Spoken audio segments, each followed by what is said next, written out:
برکت کا ایک بہت بڑا ذریعہ شکر ہے۔ ارشاد فرمایا لَإِن شَكَرْتُمْ لَأَزِيدَنَّكُمْ، اگر تم شکر کرو گے وہ تمہیں اور زیادہ عطا کرے گا، اور اگر تم شکر نہیں کرو گے وَلَئِن كَفَرْتُمْ، کفران نعمت کرو گے، إِنَّ عَذَابِي لَشَدِيدٌ، تو پھر میرا عذاب بڑا سخت ہے۔ رزق کے اضافے کا ایک اور بہت بڑا سبب انفاق فی سبیل اللہ ہے۔ اللہ فرماتا ہے جو تم خرچ کرتے ہو تو جو چیز تم نے نکال دی اس کی جگہ اللہ تمہیں اور عطا کر دیتا ہے۔ بعض کا ہمارا یہ ہوتا ہے کہ کوئی آدمی مالی بحران میں آ گیا تو وہ کرتا کیا ہے کہ جو راہ خدا میں دینے کا کھاتا تھا پہلے اسے کلوز کرتا ہے، یہ فلاں مدرسے کو دیتے ہو یہ بھی بند کر دو، یہ مسجد کو دیتے ہو یہ بھی بند کر دو، یہ فلاں غریب کو دیتے ہو یہ بھی بند کرو، حالات ٹائٹ ہو گئے ہیں۔ لیکن 5 گاڑیاں ہیں تو 2 گاڑیوں پہ گزارا کر لیا جائے، پیٹرول بچے، یہ نہیں ہو سکتا۔ گھر کے لچھن وہی ہیں لیکن بند کہاں سے کیا؟ جہاں سے رزق آنا تھا۔ ہمیں تو یہ حکم دیا ہے جب رزق تنگ ہونے لگے صدقہ دے کے رب سے کاروبار کر لو، صدقے سے تمہارے رزق میں اضافہ ہوگا۔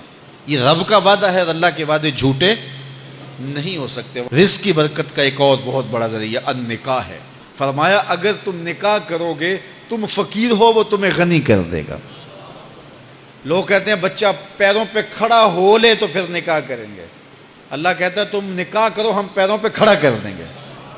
ہمارا فلسفہ اپنا ہے، اس کا حکم اپنا ہے۔ وہ کہتا ہے ابھی تو یہ اپنے لیے نہیں کماتا تو جو آئے گی اس کو کہاں سے کھلائے گا؟ میاں جس نے آنا ہے اس نے اپنا رزق لے کے آنا ہے۔ تو بچوں کی شادیاں کرو، اگر وہ جوان ہو گئے رزق نصیب ہوگا۔ اپنے اہل خانہ کو نماز کے حکم دینے سے رزق بڑھتا ہے، کیونکہ جو صبح کا وقت ہوتا ہے یہ رزق کے بٹنے کا وقت ہوتا ہے، اور جس گھر میں صبح کے وقت لوگ سوئے ہوئے ہوتے ہیں وہاں بے برکتیاں ہوتی ہیں۔ تو طلوع فجر سے لے کر کے طلوع آفتاب تک اپنی اولاد کو، بیوی کو، بچوں کو نہ سونے دیں۔ اس وقت رزق بٹنے کے لمحے ہوتے ہیں۔ کثیر دعائیں مانگیں، تلاوت کلام مجید پڑھیں، اور نماز فجر مرد حضرات مسجدوں میں جا کے باجماعت ادا کریں، اور گھروں میں جو ہے وہ بیٹیاں بہنیں مصلے بچھا لیں تو اللہ کی رحمتوں کا نزول ہوگا۔ اب ایک حدیث میں رزق کے اضافے کا ایک اور نسخہ ارشاد کیا گیا۔ میرے حضور نے فرمایا جو شخص یہ چاہتا ہے کہ اس کے رزق میں برکتیں ہو اور اس کی عمر میں اضافہ ہو تو وہ اپنے رشتہ داروں کے ساتھ سلوک اچھا کرے۔ رشتہ داروں کے ساتھ اگر اچھا سلوک کرو گے تو پھر تمہارے رزق میں برکت ہو۔ غریب ہیں تو ان کی مدد کرو، ان کی بیٹیوں کی شادیاں اپنے ذمے لے لو اگر اللہ نے آپ کو وسعت دی ہے، ان کی پریشانیاں بانٹ لو، ان کا قرضہ ہے تو اتارنے کی کوشش کرو، ان کو مشکلات سے نکالنے کی کوشش کرو۔ تم ان کو مشکلات سے نکالو گے اللہ تمہیں مشکلوں سے نکالے گا۔ تمہارے رزق میں بھی برکتیں ہوگی اور تمہارے مال میں بھی برکتیں ہوں گی۔ فرمایا بہتر صدقہ وہ ہے جو ناراض غریب رشتہ دار کو دیا جائے۔ اگر وہ پھنس گیا ہے، مجبور ہے، ناراض ہے، تو اس کو اگر دیں گے تمہارا نفس اس میں شامل نہیں ہوگا، تو یہ افضل صدقہ ہے جو ہر صورت میں قبول ہی قبول ہے۔ رزق کے اضافے کا ایک اور سبب الاحسان الی الضعفاء، جو کمزور لوگ ہیں ان کے ساتھ اس نے سلوک کرنا۔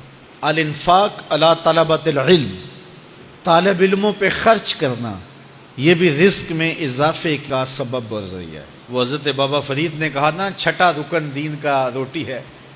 گھر میں کچھ نہ ہو تو پھر نہ نماز اور نہ ہی دیگر امور کی لذت آتی ہے، تو یہ رزق فراواں اور وسیع اور مبارک نصیب کر دے اللہ۔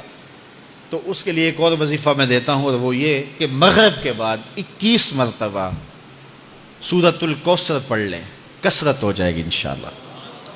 اول خدوشی پڑھ لیں، 5-7 منٹ لگتے ہوں گے، تو سورہ کوثر 21 مرتبہ روزانہ مغرب کی نماز کے بعد پڑھیں، اور اگر بہت زیادہ مسائل ہیں تو ہر نماز کے بعد پڑھ لیں، تو انشاءاللہ آپ دیکھیں گے کہ گھر میں برکتیں اترتی محسوس ہوں گی، انوار کا نزول ہوتے محسوس کریں گے۔ تو یہ وہ رزق کے اسباب ہیں، اگر ہم اختیار کر لیں تو ہم اللہ کی خاص رحمتوں کے حقدار ہوں گے۔ اللہ ہم سب کو رزق حلال، رزق وسیع، رزق سہل، رزق مبارک